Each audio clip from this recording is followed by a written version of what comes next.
the most basic question to start off with. How did you, go about the creation of the track Tangam? So, like, how were you, roped in, or how did you get the inspiration to do it?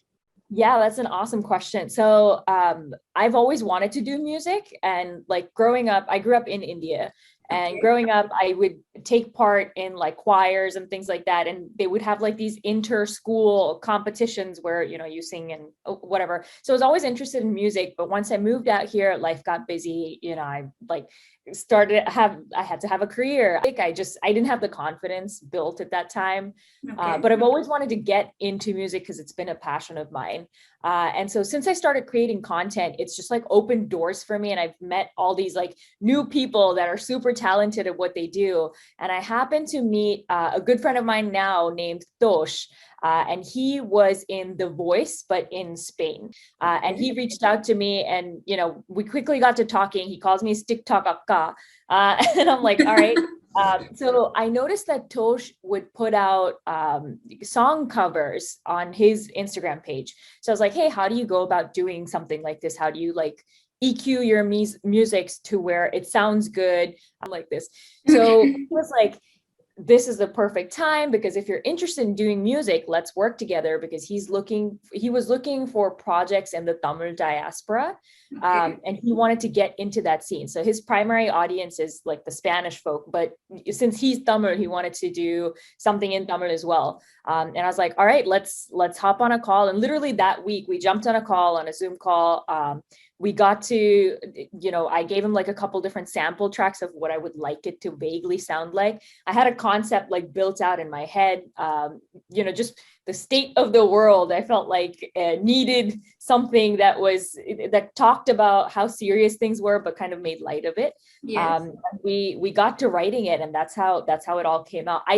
When we started it, I was like, well, maybe this will go somewhere, maybe it won't. It might just be like a fun little post that I make on social media, and that's it. I didn't expect it to get to the level where we're actually like putting something out on Spotify, and now we're like thinking of making more music, and we've got more projects coming in. So that's the birth story and origin story of Tangam. Now we will move on to your, profession as such, or the most prominent venture that you are right now involved in, content creator on Instagram. So, to start off with, how do you introduce yourself to people? I mean, I'm guessing that a lot of people even have trouble, coming to terms with your profession. So, how do you introduce yourself? Basic question. Right. I think for me, so apart from, so I have a day job that I do, right? So I am like a UI, I work in tech. Outside of content creation, but that's not what people know me for. I'm okay with branding myself a content creator. I think it's not easy to like come up with things that entertain people nonstop. Exactly. So yeah, I'm proud of the label. Wow, that's good. Yes, and yes, so a lot of people don't even understand that, this is a real job that requires a lot of commitment, a lot of effort from your side. Oh So, yeah. how do you convey that to people, and how do you deal with it? I think the easiest way is I ask them to make some content with me, and then they see how Okay. many takes it takes to, get to like one solid video that we could put out, or how long it takes to even come up with the content, or how long it takes to write like not officially sit down and write a script, but sometimes you need to write it down. Just doing that process, they're like, oh my God, I didn't expect it to be so much. And I was like, yeah, I know. And how do you go about the creation of your content? Like, where do you get the inspiration from? Where do you pick sources from? Honestly, I get inspiration everywhere. I'm usually like watching TV or in the shower, or like scrolling through my phone first thing in the morning. Sometimes I'll just before bedtime, how you start thinking about all your life's stories and what happened when. At that point, I'll get like one sort of line or a rhyme in my head, and then I'll build like an entire concept around it. Okay. So I derive it from whatever source there is. I try to look for inspiration in that, and then it goes from there. It takes one thought or one line in a video, and then I'll build on top of it. Wow. Okay. And how did this whole journey begin for you? Like, where did it all start? I got married. That's how it started. I met my now husband and we got engaged and we got married. And so when we got married, I put up like a little dance that we did for the wedding on TikTok. And the next thing I know is like my phone's blowing up with notifications, and that happened to go viral. That video now on TikTok sits at 1 million views, but I was like, all right, well, since people like wedding content, let me put out more. And I put out a couple other wedding videos, and it's, I guess, here it's very popular to see like a traditional North Indian wedding, but in the US, at least where I'm from, the location that I'm from, it's rare to see kind of like South Indian representation. And I found that a lot of people connected with me on that. So I was like, you know what, I realized that there's not a lot of people that look like me in the media that I'm consuming out here. I don't feel represented. And so let's fill that gap, right? And so I started making content with Tamil in it, and just like relating my experiences as like a Tamil American person, and that just, I guess, like people connected with it, and it kept getting views, and here I am now. And since you mentioned Tamil content, would you call that your niche? And is that your primary source of content? I think I have a couple different niches. So Tamil content is definitely one niche, but it's a very specific niche. My ultimate goal is to kind of how K-pop is today, right? Like Korean culture has penetrated itself into mainstream American media. So what I want to do is I want to bring Tamil culture to that sort of platform, right? In Tamil they'll say like avlo gettala enakku illa, but like hopefully one find, I don't know if you speak Tamil, but that just means like I don't have that much clout yet, but maybe one day, you know, we'll get there. But what I'm trying to do is show people that Indian culture is more than like butter chicken, you know, because like in the area that we're in, they're like, oh, you're Indian, you're Punjabi, I ate butter chicken for dinner last night, and I'm like, that's not even my region, bro. Like talk to me about dosa and idli, you know, like that's the, like I'm like a Tair Sadam clan, which is we eat yogurt rice and, you know, like things like that. So I was like that's my goal. So Tamil content is definitely a niche, but what I'm trying to also do is kind of presenting that, okay, this is what we know about Tamil culture so far, and this is what it could be. I'm doing something different. If you want to look at it, look at it. So since you mentioned all these streams that you are planning to focus on, so who do you call your target audience? I think my target audience varies based on the platform that I'm on. So on Instagram, I'd say my target audience is definitely anybody who understands Tamil, or so that's one target audience. And then on TikTok, since the audience tends to be a lot younger, it's South Indian American kids, or like South Indian American teenagers that are like still in college, sort of breaking out into the world. So on TikTok, I've sort of, my brand has become TikTok akka, like your older sister that, you know, gives you life advice or does funny stuff, whatever. But on Instagram, my content is very much like, oh, this is a comedian person who also does music, trying to put out like family friendly content. So my target audience varies based on like the app that I'm on. And on YouTube, of course, it's global. So it's anybody that enjoys good music or, you know, laugh. So trying to hit everybody. Yeah, basically, yes. Yep. And you mentioned that you're also, you know, trying to focus on skincare and hair care, right? So you have like several ideas in mind right now. So how do you plan on expanding your audience beyond these platforms and beyond these, you know, subjects? I think so I think my focus will first have to be growing my audience on these platforms, and then hopefully you know, I get to work with some really cool brands. I've been talking with a couple different brands to do like some sponsored posts and things like that, but I also want to work with brands that are people of color, brands that are you know, of the South Asian diaspora.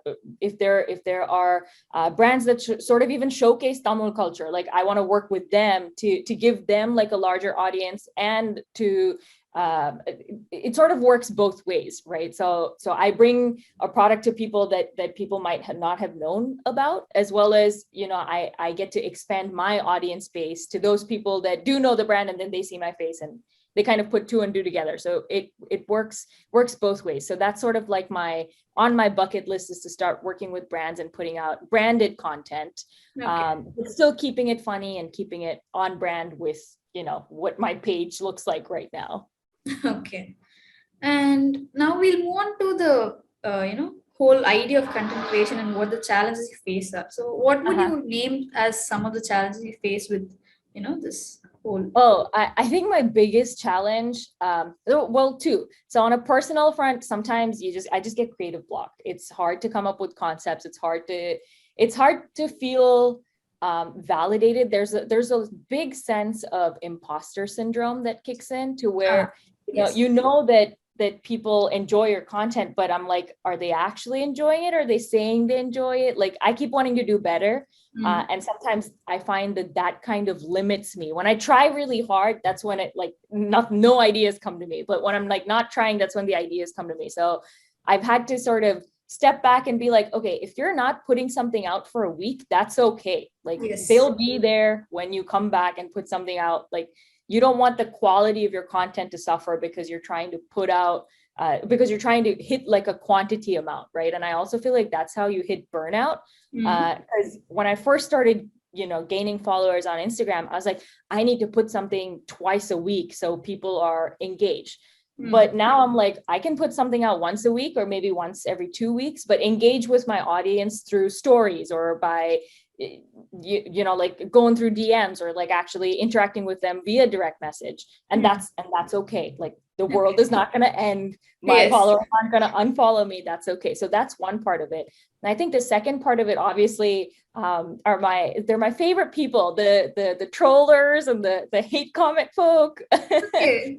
So I get a good amount of that. And I think some great person sometime in my life said, if nobody disagrees with you, then you're not doing something right.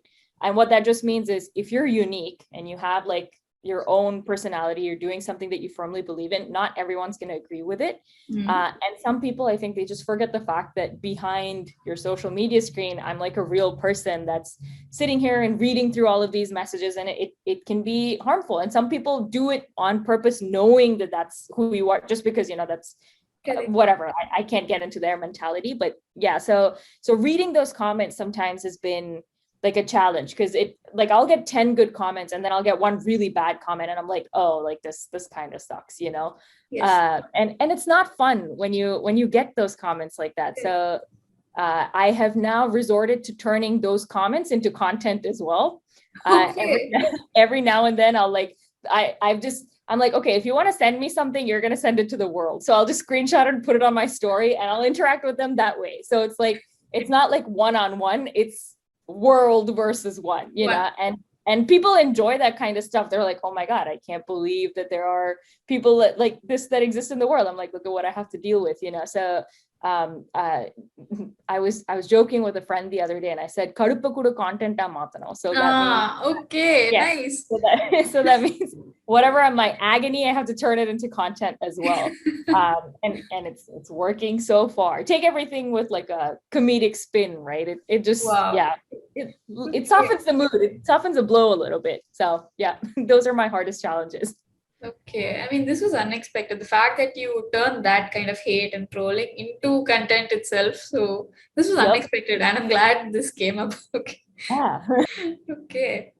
And yeah, the next follow-up question. Social media has, so many unspoken rules. Like we don't know where people draw the line when it comes to, likable content and, content they don't prefer.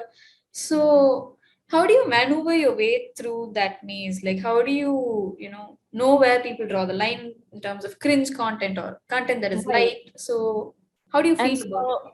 I think I put out things that I would like to watch and laugh at.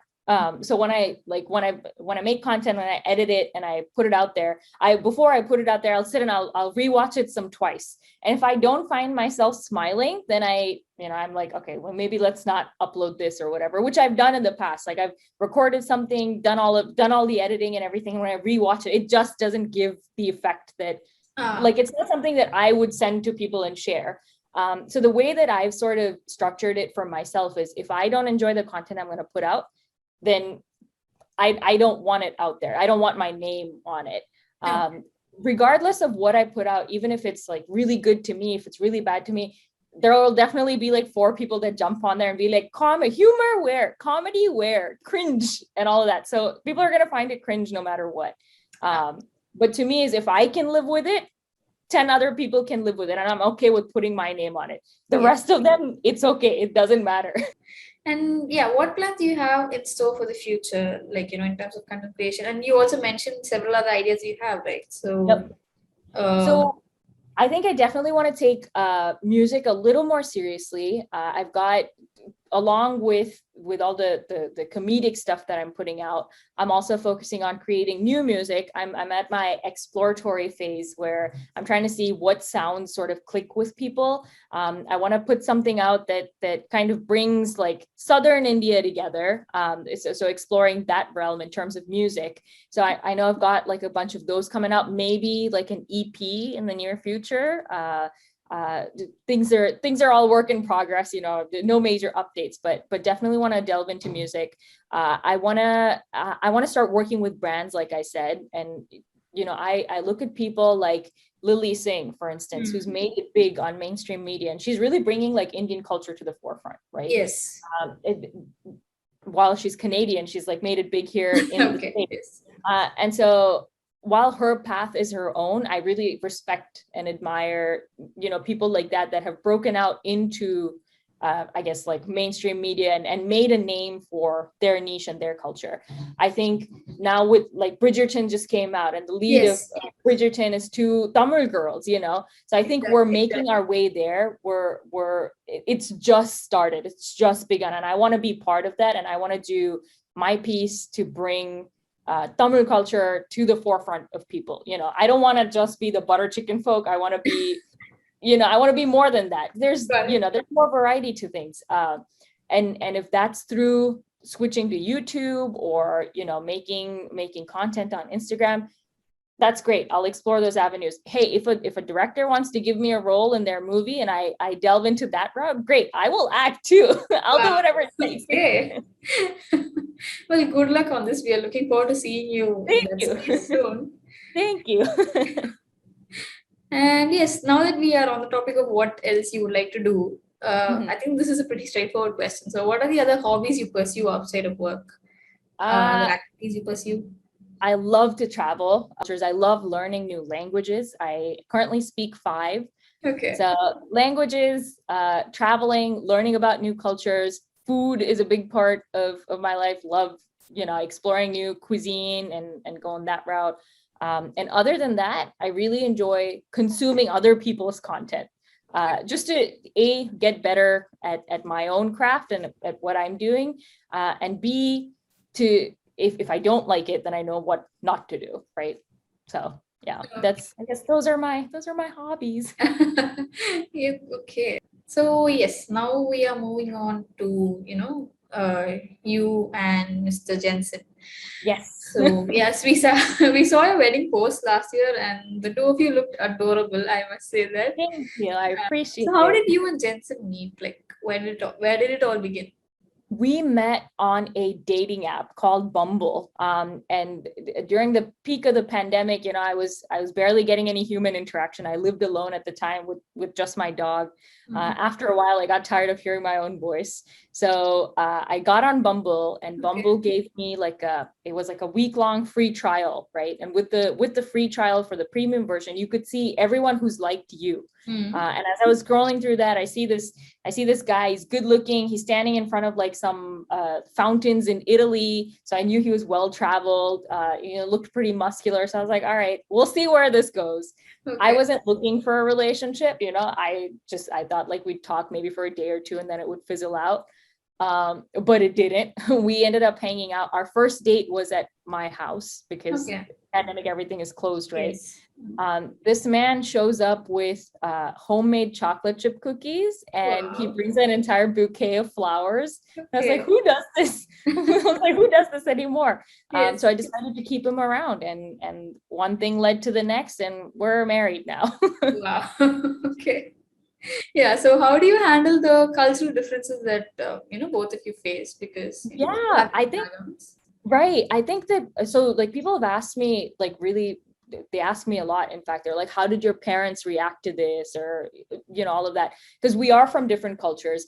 Jensen, while he is half Japanese, half Korean, he was born and raised in the US and his family's been here for years, right? So he's American. But more so, he's from Hawaii, which is like a little island off of America. So he has that like, he sort of has that identity as someone who's born and raised in Hawaii, which sort of differs, I guess, from mainland America. Their culture is like, but what I found is that there's a lot of similarities within our cultures. So I think family first and foremost, there's lots of respect for our elders, and we kind of bonded over that. There's no you're sort of, when you grow older, you take care of your parents and you give back to them. That idea of family is very like ingrained in the both of us. So there's that.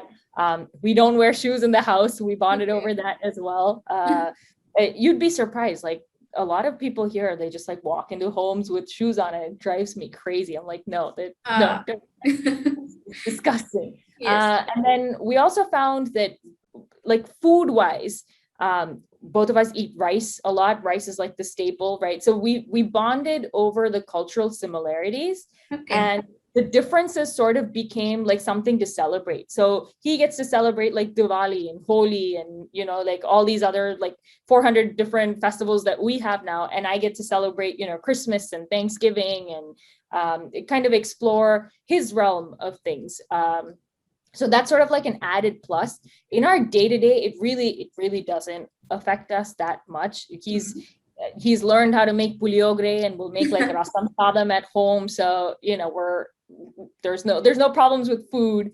I think for me, it's been like an eye-opening experience to be part of another culture. So, integrally. And I think it's also a joyous experience for me to get to share my culture with someone that, isn't from the things. So before we conclude the session, just a few rapid fire questions about the two of you. Okay. So I think barely 5, if I'm not wrong. Yeah. So who is the more organized one out of the two of you?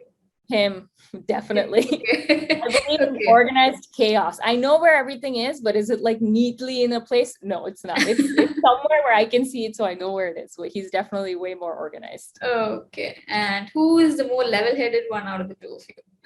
Me, for sure. Well, I guess it depends. He's a very calm person. I'm a very logical person. So in like dire situation, I start to reason everything out and will logically go through, do this, do that. But he's sort of very calm and he's like, I'm like, let's not stress. Let's go with the flow. So we balance each other out on that front. So who would you say is the better cook out of the two of you? I'm the better cook. He cooks more often. He's the more frequent cook. I'm the better cook. Okay. Nice. And if you had to describe your relationship in, say, 3 words or with 3 different terms, what would they be? I would say supportive, loving, and fun. Wow. Yeah. That's good. Okay. Yep. Yeah. And the last one, so what are the hobbies or activities that the two of you like to pursue together? There would be some things that you would like to do individually and some that you would like to do together. Yeah. And so I think individually for me, obviously the content creation, all the creativity side of this, Jensen's been doing Taekwondo since he was like either 3 or 5, I can't remember. So he was part of like the US team for Taekwondo and he represented like the US in that realm. So he loves doing Taekwondo. I like watching him do Taekwondo because I'm like, all right, go beat people up. And he's really he's accomplished in that field, Wow. So that's sort of what he has. I have this like media content creation thing. We love to travel together, both of us, traveling, food is sort of something that we share. We bonded over it. Other than that, I think we have the same type of humor. So we enjoy, like watching movies with like a similar sense of humor. We love watching like Tamil movies together. His favorite Tamil movie so far is Velellada Pattadari with yes, yeah, he really enjoyed that one. And then his favorite Hindi movie is Dangal because wrestling. taekwondo, whatever. Definitely, yes. He cried and all during the movie. Like I hear sniffles. I turn around and he's like crying. I'm like, what happened? He's like, I used to diet like they did. I was like, oh my God. Oh my God. We've also started watching Cook with Komali together, which is like Okay. a cooking show. Wow. He doesn't Yes. understand anything, but every now and then, I think he starts putting context cues together.